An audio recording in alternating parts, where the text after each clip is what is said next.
자족하기를 배웠노라, 족하기를 배웠노라, 만족하기를 배웠노라 하는 제목으로 말씀을 살펴보겠습니다. 우리가 성경의 한 시대에 쓰임받은 사람들을 보면 역설적인 삶을 이렇게 사는 사람들이 많습니다. 다윗이 10년 동안 피난 생활을 하면서 가장 어렵고 힘들 때 그가 한 노래가 하나님은 나의 방패, 나의 산성, 나의 요새, 나의 목자가 되시니 나는 부족함이 없다. 부족한 게 많을 때 그런 노래를 하는 거예요. 내 잔이 철철 넘치나이다. 내 잔이 말라 빠졌을 때 그런 고백을 하는 거예요. 사도 바울이 내 은혜가 내게 족하다. 여러분, 사도 바울이 무슨 집이 있어요, 처자식이 있어요, 아무것도 없이 감옥에 갇혀 있는데 사방으로 옥에 쌓여 있는데도 나는 기뻐한다. 기쁨이가 샘솟듯 한다. 나와 같이 기뻐해라. 내 은혜가 충분하다. 내 은혜가 족하다. 믿음의 사람들이 하박국은 보면 없는 게 천지 빽깔인데 외양간에 송아지가 없고 포도나무에 열매가 없고 와가나무에 소출이 없고 없고 6가지가 없어도 하나님 한 분만으로 만족하고 기뻐하고 하나님 나를 높은 데로 인도하신다는 거예요. 아무것도 없는데도 김형석 교수님이라고 100세를 살고 보니까 철이 드는 게 있다는 거예요. 솔로몬이 부귀영화를 다 누려보고 마지막에 헛된 게 뭐고 참된 게 뭐든지 주를 떠난 모든 건 도루묵이고 주 안에 모든 것이 있다고 고백하듯이 방지일 목사님도 역시 100세를 살고 그분이 하신 말씀이 나는 주님의 일을 하다가 아파서 죽는 게 아니고 주의 일을 하다 따라서 죽을란다. 일복이 많은 게 복이 많고 바쁠 때 진도가 팍팍 나가서 100세를 사시고도 그 떠난 분들이 있습니다. 우리가 산전수전 겪고 나면 산수가 되는 것입니다. 인생길이 산전, 수전, 우주전, 공중전 다 겪고 지나고 나면 철이 드는 거예요. 오늘 고백이 그런 고백입니다. 사도 바울이 감옥에 갇혀 있으면서 옥중서신을 적으면서 사방으로 우겨쌈을 당하면서도 크게 기뻐한다. 아무것도 없는데도 내가 없어서 가난해서 궁핍해서 하는 말이 아니다. 나는 자족하기를 배웠다. 일체의 비결을 배웠다. 내게 능력 주시는 자 안에서 내가 모든 것을 할 수 있다 할 때 그 모든 것은 좋은 걸 말하는 게 아니에요. 아픈 것도 견디고 부끄러운 것도 견디고 힘든 것도 견디겠다는 거예요. 그 모든 것은 고난당하는 거예요. 고난당할 때도 나는 끄떡없다는 거예요. 훈련 효과라는 게 있습니다. 여러분, 기도원에 가보면 제가 밤 12시부터 새벽 1시 반까지 설교를 하고 1시 반부터 4시 반까지 그대로 철야를 하는 거예요. 그렇게 기도가 훈련이 된 사람들은 아무 문제가 없어요. 토요일 날 또 출근하고 끄떡없이 일을 합니다. 우리 몸이라는 것이 웬만한 건 몸으로 때우면 된다. 몸이라는 게 기억을 하는 거예요. 내가 지난번에도 그 고비도 지나고 그 어려운 환경도 통과했기 때문에 몸이 우리가 학습 효과, 훈련 효과가 있는 거예요. 훈련을 받으면 훈련된 대로 그대로 하는 거예요. 배워서 남주자, 벌어서 섬기자, 이렇게 되는 것입니다. 삶에 알매 원리가 있는 것입니다. 진리를 알지니 진리가 너희를 자유케 하리라. 선지자들이 외치는 말들이 구호가 있습니다. 이사야의 거룩하심, 아모스 선지자의 하나님의 공의로우심, 호세아 선지자의 하나님의 사랑, 그리고 바울의 외치는 건 자유예요. 자유. 감옥에 갇혀 있는데 사방으로 옥에 쌓여 있는데 꼼짝달싹을 못하는데도 새털처럼 자유롭게 살아간 사람이 바울입니다. 누가 막으리요, 누가 끊으리요. 자유를 만끽하고 살았습니다. 나는 만족하기를 배웠다는 그런 모진 세월 가운데서도 행복하게, 즐겁게, 족하게 여기는 것을 알고 배우고 살아간다는 고백입니다. 예수님께서 베다니 나사로의 집에 방문하셨을 때 보면 마리아와 마르다의 반응이 다릅니다. 마리아는 주님의 발치에 앉아서 말씀을 듣고 있습니다. 근데 초청자 마르다는 준비하는 일이 많아 마음이 분주하며 예수님께 예수님 동생 마리아 저거 방에 가만 앉아 있는 거 좀 얘기해서 밖에 나가서 날 좀 도와주라고 하세요. 예수님께 요청을 합니다. 마리아는 아무것도 안 하고 한 가지, 예수님 무릎 앞에 앉아서 말씀만 듣는 거예요. 좋은 편을 택한 거예요. 그걸로 만족하는 거예요. 행복한 거예요. 예배 드리는 걸로 그냥 행복한 거예요. 그런데 마르다를 보세요. 하는 일이 많지요. 마음이 분주하지요. 예수님께 부탁할 게 많지요. 꼴 보기 싫은 동생 보면 화가 나지요. 원망도 많고 요청도 많고 일도 많고 마음도 분주하고, 예수님께서 마리아야, 네가 많은 일로 염려하고 근심을 하지만 몇 가지만 하든지 한 가지만 해도 족하니라. 따라합시다. 한 가지만이라도 족하니라. 오지랖을 피우고 오두방정을 떨지 마라. 한 가지만 해라. 한 가지만. 옛날에 연세대학교 총장을 하신 송자 박사님이 한 가지만 똑부러지면 되는 거요. 그분이 충청도 분이에요. 한 가지만 똑부러지면 된다는 거예요. 여러분, 친구들 중에 친구가 집에 놀러와서 TV도 고쳐주고 형광등도 고쳐주고 그런 친구들은 직장이 없어요. 손재주가 많은 친구들은 오만 걸 남은 다 도와주는데 정작 지 직장은 없다니까요. 남들이 못하는 기술 한 가지만 있으면 그게 블루오션이 되는 거예요. 그게 경쟁이 없는 직장이 되는 거예요. 한 가지만 똑바로 하는 거예요. 한 가지만. 이런 마리아는 예수님 무릎 앞에 앉아서 말씀만 듣는 거예요. 예배만 드리는 거예요. 그 한 가지 좋은 편을 택해서 말씀을 듣고 은혜를 받고 예수님 눈치를 보고, 어머 예수님 목마르시네, 이렇게 살아가는데, 마르다 같은 타입은 일단 하는 일이 많아. 분주 복잡해. 마음이 속 시끄러워. 그리고 예수님한테 부탁할 게 많아. 동생 좀 말려주세요. 또 동생 보고 원망이 많아. 마리아는 예수님 말씀을 듣다가 어머 예수님 배탈 나셨다, 그럼 가서 보리차 한 컵 갖다 드리면 되는데, 마르다는 예수님 컨디션하고는 아무 상관없어. 내가 어제 밤새도록 구워놓은 거 찌짐도 잡숫고 잡새도 잡숫고 잡사 다 잡사. 이게 마르다 스타일이에요. 열심히 하는데 사람 속 터지게 한다니까요. 그렇게 하지 말라는 거예요. 한 가지만이라도 족하게 하라는 거예요. 여러분, 한 가지를 가르치면 열을 하는 사람이 있고 열을 맡겨놓으면 열을 다 잃어버리는 사람이 있어요. 한 가지만 똑바로 하라는 거예요. 볼링을 칠 때 그 핀을 다 잡아뜨리려 하면 볼이 또랑으로 간대요. 근데 한 가지 점만 보고 치면 스트라이크, 하나만 맞추면 그냥 다 잡아지는 거예요. 인생의 원리가 그렇다는 거예요. 여러 가지를 하면서 남들을 원망하고 분주 복잡하게 살지 말라는 거예요. 마음을 여러 가지로 갈라치기를 하지 말라는 거예요. 한 마음으로 힘써 행하세, 이런 노래가 있잖아요. 기도도 그렇습니다. 응답받는 기도는 주여 한 가지 소원을 이루어 줍소서. 한 가지 소원을, 기도를 집중해서 기도 제목을 뽑아서 한 가지 소원을 가지세요. 삼손의 기도를 보면 잘 이해가 됩니다. 삼손이 마지막 응답받을 때 기도 제목이 간단합니다. 이번만 강하게 하옵소서. 단번에 원수를 갖게 해 주옵소서. 그 기도가 째째한 기도가 아닙니다. 큰 일이 있을 때 주여 이번만 살려주옵시고 이번만 강하게 해주시면, 그 고비를 지나고 난 뒤 한 몇 년 있다가 또 어려운 일을 당하면 또 그때 한 번 더 입 싹 닫고 주여 이번만, 한 서너 판 하면 인생 끝납니다. 이번만 강하게, 그런 기도를 매일 하지 않아요. 하나님 한 번만 도와도, 하나님 한 번만 살려주시면, 스텝 바이 스텝, 데이 바이 데이.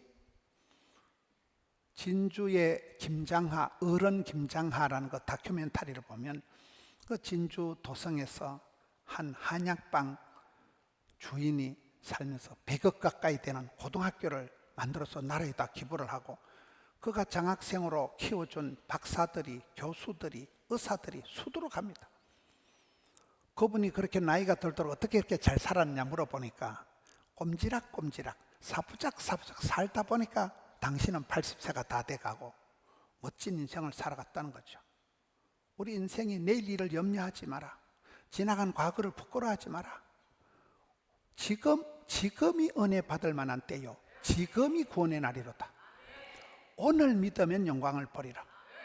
5 현실에 최선을 다하고 현재에 감사하고 현장의 달인이 되고 현저한 클래스를 이루고 현역의 은퇴는 없다. 그러면 현찰이 많아진다니까요. 닥치는 대로 해보는 거예요. 일마다 때마다 그때 감사하고 그때 감당을 하면 세월이 지나가면서 그분만의 독특한 원칙이, 캐릭터가, 퍼스널리티가 참 저 집사님 대단하다. 독특한 그런 인생을, 원칙을, 매뉴얼을 만들어가는 것입니다. 우선순위를 잘 생각을 해야 됩니다. 먼저 그의 나라와 그의 의를 구해라. 먼저 구할 것을 구해야 되지, 먼저 구할 것을 안 구하고 엉뚱한데 바쁘다고 피곤하다고 힘들다고 급하다고 들고 뛰다 보면 아무것도 안 되는 거예요. 삶이 엉망진창이 되는 거예요. 삶의 흐름이 막히고 피로감이 누적이 되고 문제가 생깁니다. 다윗 왕과 사울 왕의 차이가 뭐예요? 다윗은 일마다 때마다 하나님께 물어보는 거예요. 백문백답 계속 물어보고 하나님께 응답받고, 그래서 전쟁을 나갑니다. 사울 왕은 묻지도 찾지도 않고 하나님 지혜를 구하지도 않고 지 마음대로 하니까 패가 망신한 것입니다. 삶의 우선순위를 따지고 먼저 구할 것을 먼저 구해야 됩니다. 어제 어떤 가정에 신방을 갔습니다. 참 모녀가 살아가는 모습이 아름답더라고요. 근데 그 따님이 아버지가 갑자기 편찮으시니까 일찍이 직업 현장에 뛰어들어간 거예요. 아버지를 위해서 열심히 돈을 벌었습니다. 아버지는 돌아가시고 그다음에 어머니가 또 심각하게 아프셨어요. 어머니를 위해 가지고 또 수년을 일하다 보니 나이가 차고 아파트가 5채밖에 안 되더라고요. 베트남의 법인의 대표더라고요. 베트남의 그 법인의 사장이 되고 모든 건 다 있는데 보니까 신랑이 없더라고요. 여러분, 편찮으신 아버지를 위해서 딸이 직업전선에 뛰어들고 또 계속되는 어머니가 큰 병을 얻어서 수년 동안 병소발을 들면서 효성이 지극하고 너무 멋있어요. 너무너무 다 잘해요. 근데 회사에서도 이 여자분을 회사 직원들이 형님이라 그런대요. 하도 남자같이 일을 잘하니까. 그러니 어떻게 시집을 가겠어요? 모든 건 다 돼 있는데 남편이 없다니까요. 여러분, 때가 되면 결혼을 해야 됩니다. 아무리 집안이 어려워도. 우리가 살아갈 때 노록수 목사님이 제 친구입니다. 노록수 목사님이 저 전라도 벌교분인데 서울대학교를 나왔습니다. 벌교의 어머님이 농사 지으면서 우리 아들이 이제 서울대학교 나왔으니까 돈 많이 벌어 주겠다. 그런데 아프리카 선교사로 가버린 거예요. 엄마는 아프고 엄마는 가난하고 노모가 집에 있는데 엄마 다 냅두고 아프리카 선교사 나가면 돼요, 안 돼요? 불효 막심한 것 같지만은 그게 먼저 그의 나라와 그의 의를 구하는 사람은 그렇게 가면 엄마는 또 독수리 오형제가 지켜주십니다. 저는 어제 그 자매님을 보면서 저렇게 훌륭하고 효성이 극진하고 사업도 잘하고 아파트가 5채밖에 없다니까요. 모든 게 다 됐는데 가정을 못 이뤘구나. 여러분, 우리가 남의 집의 살림을 함부로 얘기할 수는 없어요. 그 집안의 그 눈물겹게 살아온 세월을 쉽게 얘기할 수는 없지만은 우리가 어떤 경우에도 때를 분별해야 돼요. 골든타임을 놓치면 안 된다는 거예요. 우선순위를 놓치면 안 되는 거예요. 먼저 구할 것은 먼저 구하고 나가야 되는 거예요. 오늘 말씀의 전체적인 흐름이 내일 일을 염려하지 말고 지나간 과거를 부끄러워하지 말고 한날의 괴로움도 족한 줄로 알라. 한날의 즐거움이 아닙니다. 한날의 괴로움조차도 오케이예스, 오케이. 한날의 괴로움마저도 감사함으로 받으면 그것이 병가지 상사가 되고 그것이 전화위복이 되고 이 또한 지나가고 마는 것입니다. 하나님께서는 우리에게 복을 주실 때 비단 주머니에 복을 싸서 주시는 법이 없더라고요. 항상 고난이라는 보자기에 포장을 해서 복을 주시기 때문에 고난당함이 차라리 유익이라. 그때 내가 주의 율례를 배웠노라. 그 어려울 때, 힘들 때, 가난할 때, 아플 때 하나님의 본심, 하나님의 진심을 깨닫게 되는 것입니다. 100세 시대에 노후에 걱정 없이 행복하게 나이 드는 법을 배워야 됩니다. 몸은 늙어가도 마음은 늙지 않는 법을 배워야 됩니다. 동안을 가지려면 동심을 가져야 된다 이랬잖아요. 너희가 어린아이와 같이 되지 않고는 결단코 천국에 못 간다. 아무리 채통이, 아무리 명예가 중요하지만은 나이가 들수록 어린애 같은 천진난만, 순진무구, 발랑발랑 그런 어린애 같은 마음을 가지면 얼굴이 동안이 되고 맙니다. 요셉을 보세요. 요셉이 어릴 때 엄마가 죽습니다. 10명이 된 형님이 막둥이를, 왕딸을, 외톨이를 인신매매를 시켜버립니다. 가는 데마다 사람한테 배신을 당했습니다. 그런데 요셉이가 배신감에 치를 떤다거나 대인기피증이 온다거나 피해망상증에 시달리질 않아요. 콤플렉스가 1도 없습니다. 스트레스가 제로 포인트. 그게 저는 요셉이 성공한 거라고 보는 거예요. 요셉이 독을 품고 한을 품고 나를 팔아먹은 놈 걸리기만 해봐라. 보디발의 안에 그 여자 걸리기만 해봐라. 계작두를. 그러면 총리가 되기 전에 심장병 걸려 죽습니다. 갑상선 암이 걸려 죽습니다. 가슴에 엉어리가 없다는 거예요. 트라우마가, 스트레스가, 콤플렉스가 하나도 없는 거예요. 용모가 아담하고 준수하고 성경에서 가장 예수님을 닮은 60가지나 예수님을 닮은 너는 담장 너머로 뻗은 담장 너머로 5대양 6대주로 유학 간 거 아닙니다. 끌려갔습니다. 발려갔습니다. 잡혀갔습니다. 노다지 안 좋은 일을 했는데 그게 더 이상 그 사람의 가슴에 트라우마가 콤플렉스가 안 된다는 거예요. 그런 사람이 복 있는 사람입니다. 여러분 사위를 구할 때, 며느리를 구할 때 콤플렉스가 적은 사람을 구해야 돼요. 스트레스가 적은 사람을 구해야 돼요. 무슨 말을 해도 웃지요. 이런 사람이 돼야 되지. 한마디에만 삐끼고 깝치고 감당이 아니 되옵니다. 요셉을 보라는 거예요. 그 마음에 상처가 없어야 돼. 내면에 상처가 없을 만큼 하나님이 한 번만으로 하나님이 살아계신데 내가 이렇게 험한 꼴을 당하지만은 하나님은 합력해서 선을 이룰 게다. 하나님 반드시 내 앞길을 형통하게 인도하실 거다.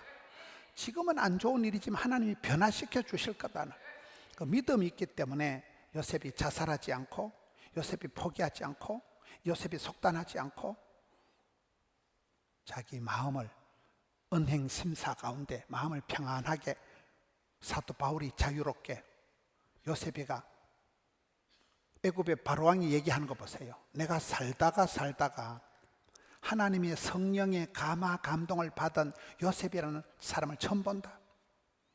그 얼굴에 도끼가 얼굴에 한이 서려 있는 게 아니고 하나님의 성령의 감화 감동하는 그 영감이 감화 감동하는 그 감동을 받은 사람, 가슴에 울림이 떨림이 설렘이 있는 사람이 이게 중요한 거예요.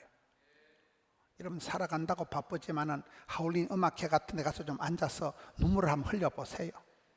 노래를 불러도 송아지 성님 쳐다보듯이 앉아있고 오늘 빨리 가서 자야 되는데 빨리 가서 TV 봐야 되는데 그런 사람이 불행한 사람이에요. 그래 바쁘게 살아가도 그러다 죽는다니까요. 뭐 때문에 그리 바쁘냐는 거예요. 뭐 때문에 그리 피곤하냐는 거예요. 마리아는 예배 잘 드리고 말씀을 듣는 중에 하나님의 본심, 하나님의 핵심을 깨우치는 거잖아요. 은혜 받잖아요. 마르다는 준비하는 일이 많으니까 마음이 번주복잡하니까 예수님 말씀은 상관도 없고 괜히 피곤해, 괜히 바빠, 괜히 힘들어, 내만 꼴꼴해. 누가 행복한 삶을 살아가냐 이 말이에요. 많은 일을 하고 버림받는 마르다 같은 사람이 되지 말고 한 가지만 택해서 칭찬받는 마리아의 길을 가라는 거예요. 한 가지만으로 족하니라. 이번만 강하옵소서. 한날의 괴로움도 족하니라. 한날의 즐거움이 아닙니다. 고등학생이 고3 시절을 잘 지나고 우리가 어려울 때, 힘들 때, 아플 때 그 눈물겨운 시절을 잘 지나고 나면 그 다음엔 하나님이 책임지고 인도해 주시는 거예요. 그때는 그냥 버텨야 돼요. 선을 행하다가 낙심하지 말고 포기하지 않고, 때가 차면 목욕탕 가는 게 아니고, 서러운 때가 차고 가난한 때가 차고 쪽팔리는 때가 차면 그 다음엔 하나님이 채워주신다는 거예요.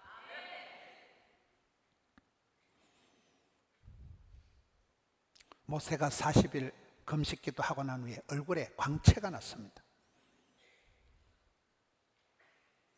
어떤 일이 지나고 그 가슴에 한이 남으면 안 돼요. 흥이 남아야 돼요.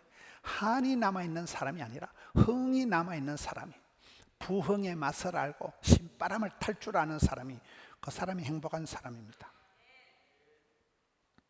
고통의 때를 지난 후에 여러분 남는 게 뭡니까? 스트레스, 만성 피로감, 내면의 상처, 트라우마, 이런 거는 내 가슴에 남기는 게 아니에요.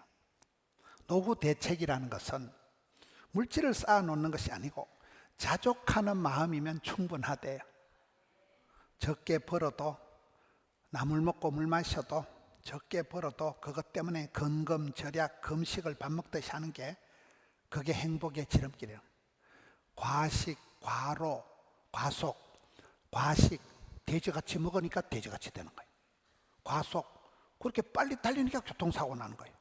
과로, 매일 과로를 하니까 만병의 근원이 되는 거예요. 바쁠 때라도 그 바쁜 것을 엔조이하고, 3주 동안 새벽기도 하면 얼마나 힘들어요. 3주 동안 새벽기도도 안 죽어요. 힘들지만 안 죽어요. 체력의 한계를 느끼지만 또 하나의 기쁨이 있는 거예요. 철야를 해도 몸이 가벼울 때가 있어요.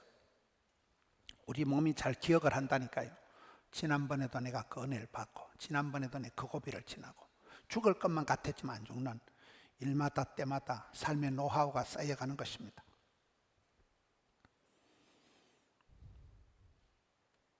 없는 것 때문에 열등감, 패배감, 낭패감에 빠질 이유도 없고, 있는 것 때문에 식은빵을 떨고 자랑질을 할 것도 없다는 거예요.